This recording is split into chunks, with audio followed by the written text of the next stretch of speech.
నమస్తే. మీ పేరు? నా పేరు వేణు అన్న. ఏం పని చేస్తారు? డైలీ కూలీ.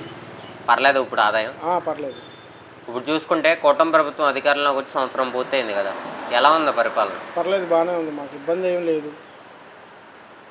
ఇప్పుడు చూసుకుంటే చంద్రబాబు గారు సూపర్ 6 పేరు మీద 3 పథకాలు అమలు చేశారు ప్రస్తుతం. ఎలా అనిపించినాయి అసలు? బాగానే ఉన్నాయి. మా అబ్బాయికి అమ్మ ఒడి వస్తుంది, మాకు అవన్నీ మా అమ్మగారికి పెన్షన్ వస్తుంది. పర్లేదు, బాగానే ఉంది, మాకైతే ఇబ్బందికరంగా అయితే ఏమీ లేదు. తల్లికి వందనం ఇంట్లో ఎంతమంది కొంటే అంతమందికి వేస్తున్నాం అంటున్నారు. మా 2 పిల్లలకు పడ్డది, ఇబ్బంది లేదు. అంటే మీకు కాకుండా ఇంకా మీ చుట్టుపక్కల వాళ్ళకి కానీ అందరికీ సమానం. ఇప్పుడు చూసుకుంటే అన్న, గత ప్రభుత్వంలో 3,000 రూపాయల పెన్షన్ 4 విడతలు పెంచిచ్చారు. కూటమి ప్రభుత్వం ఎక్కిన వెంటనే 4,000 రూపాయలు అందిందని అమ్మగారికి వస్తుంది. టెన్షన్గా 10 ఫస్ట్ తారీఖు రోజున తీసుకొచ్చి మా ఇంటికే ఇస్తున్నారు. మా ఇంటికి తీసుకొచ్చి ఇస్తున్నారు మా అమ్మగారికి. ఇప్పుడు గతంలో వాలంటీర్లు తెచ్చిచ్చేవారు కదా.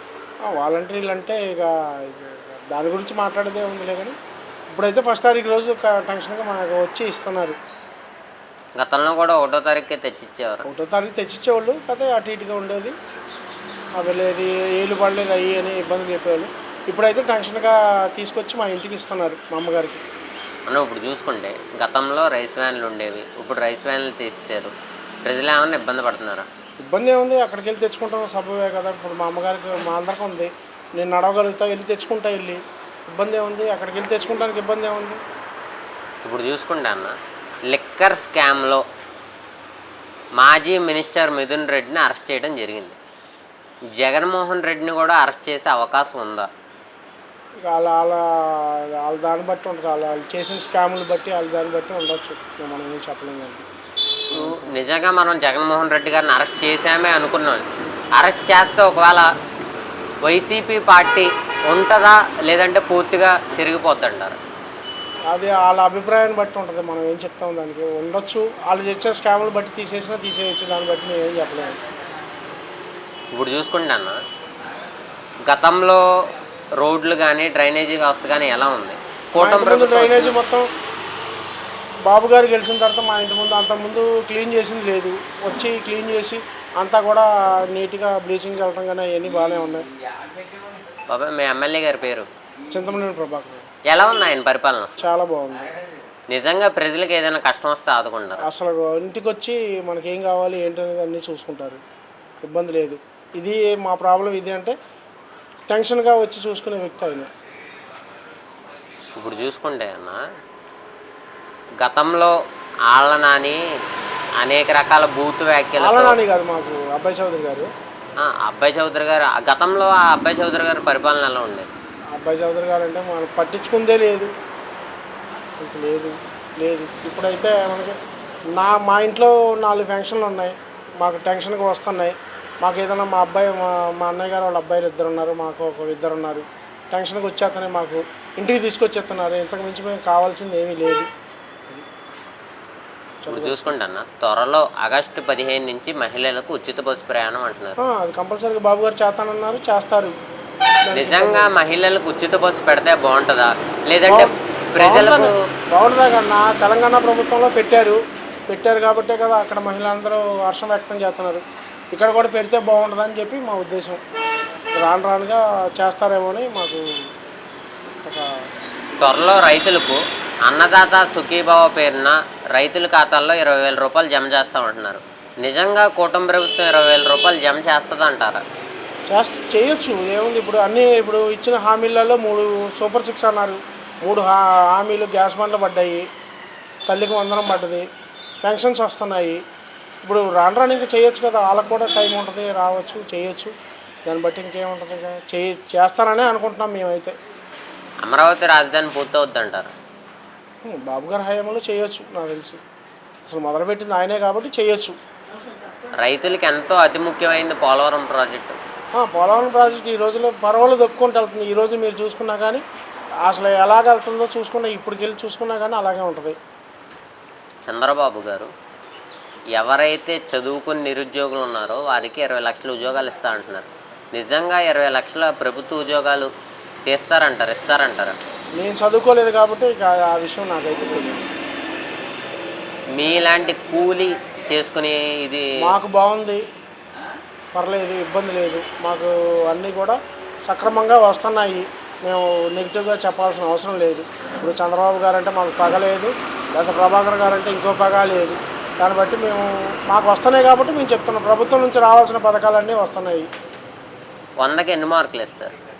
100కి 80%. థ్యాంక్స్. వైఎస్ జగన్మోహన్ రెడ్డి అధికారంలో ఉన్నప్పుడు నేను బటన్ నొక్కేసే నేరుగా మీ ఖాతాలో డబ్బులు పడిపోతాయని చెప్పి జగన్మోహన్ రెడ్డి మాట్లాడేవాడు. కానీ కింద ఉన్నటువంటి నాయకులు కానీ, కార్యకర్తలు కానీ, లేదంటే ఎమ్మెల్యే కానీ, మంత్రి పదవులు చేపట్టిన వాళ్ళు కానీ కనీసం ఆ పథకాలు ప్రజల్లోకి వెళ్తున్నాయా, ప్రజలకు అందుతున్నాయా అని చెప్పి దాని మీద కార్యాచరణ చేసినటువంటి దాఖలాలు అయితే అస్సలు లేనే లేవు. అందుకే జగన్మోహన్ రెడ్డి ఓడిపోవడానికి ప్రధాన కారణం ఇదే. జగన్మోహన్ రెడ్డి మాత్రం నేను పథకాలు ఇచ్చేసే ప్రజల్లోకి వెళ్ళిపోతున్నాయి అని చెప్పి జగన్మోహన్ రెడ్డి మాట్లాడుతూ ఉన్నాడు. కానీ కింద మాత్రం ప్రజలకి మాకు ఆ పథకం అందేది కాదు, ఇది అందేది కాదు, అలా ఉంది ఇలా ఉందని చెప్పి ప్రజలు చెప్తా ఉన్నారు.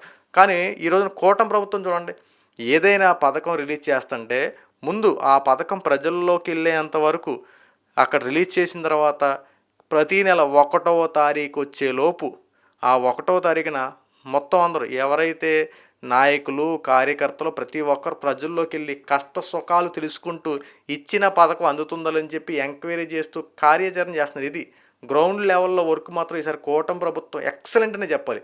పథకం రిలీజ్ చేసిన తర్వాత ఎందుకు అందట్లా, నీకు ఏంటి లోపం ఏంటి, ఎందుకు నీకు ఈ పథకం అందలేదని చెప్పి దాని గురించి చెప్పడం, ఒకవేళ అందే విధంగా చర్యలు తీసుకోవడం, దాని మీద కార్యాచరణ చేసి వెంటనే దృష్టి సాధించి దాని సంబంధిత ప్రాబ్లం రెక్టిఫై చేసి వెంటనే సొల్యూషన్ అయ్యేలా చేస్తున్నారు. ఇది జగన్మోహన్ రెడ్డికిను చంద్రబాబు నాయుడు పరిపాలన ఉన్నటువంటి తేడా. ఇప్పటికైనా జగన్మోహన్ రెడ్డి గారు మీరు ఓడిపోవడం ప్రధాన కారణం ఏంటో మీకు అర్థమై ఉంటుంది. ఇంకొకటి ఏంటంటే పథకాలే ఆంధ్ర రాష్ట్ర ప్రజలను బతికిచ్చేస్తాయని చెప్పి మీరు ఒక భ్రమలో ఉన్నారు. ఆంధ్ర రాష్ట్ర ప్రజలకి పథకాలు కాదు, అభివృద్ధి అనేది కావాలి. పథకాలు ఏందండి, ఒకరోజు ఉంటే సంవత్సరానికి ఒకసారి వచ్చే పథకంకి ప్రతీ నెల వాళ్ళ కుటుంబాన్ని ఏ రకంగా పోషించుకుంటారు? ఈ రోజున చంద్రబాబు నాయుడు గారు అమరావతి రాజధాని కానీ, పోలవరం ప్రాజెక్టే కానీ ఈ రోజున ఎందుకు వాటి మీద పట్టు సాధించి ఈ రోజున అవి కట్టే విధంగా చర్యలు ఎందుకు తీసుకున్నారు?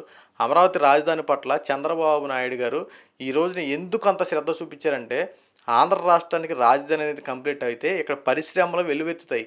పారిశ్రామికవేత్తలు ఆంధ్ర రాష్ట్రం వైపు చూస్తారు, పరిశ్రమలు ఏర్పాటు చేయడానికి వస్తారు. ఆ పరిశ్రమలు ఏర్పాటు చేస్తే చదువుకున్నటువంటి ఎవరైతే ఉన్నారో వాళ్ళకేనో, చదువు లేని వాళ్ళకి ఏదో ఒక లేబర్ ఉద్యోగం, ఏదో ఒకటి కార్మిక ఉద్యోగం ఏదో ఒకటి దొరుకుద్ది. ప్రతి ఒక్కరికి ఒక ఉద్యోగం ఒకటి దొరుకుద్ది. దాని ద్వారా వాళ్ళ కుటుంబాన్ని వాళ్ళు పోషించుకోగలుగుతారు. వాళ్ళ కుటుంబం ఈ రోజున ₹1 సంపాదించుకుంటే సమాజంలో గుర్తింపు కనబడతా ఉంటుంది. వాళ్ళ యొక్క జీవితాన్ని మెరుగుపరుచుకుంటారు. దీనికి పథకం కూడా తోడైతే వాళ్ళకి ఇంకా ఏదో ఒక విషయం చేదోడు వాదోడికి ఏదో రకంగా ₹1 కనబడతా ఉంటుంది. సో ఇక్కడ చంద్రబాబు నాయుడు గారు పథకాలు ఇస్తూనే అభివృద్ధి మీద ఎందుకు దృష్టి సాధించారంటే ఇదే. జగన్మోహన్ రెడ్డి ఎంతసేపు పథకాలు అనేవాడు తప్ప అభివృద్ధిని పక్కన పడేశారు.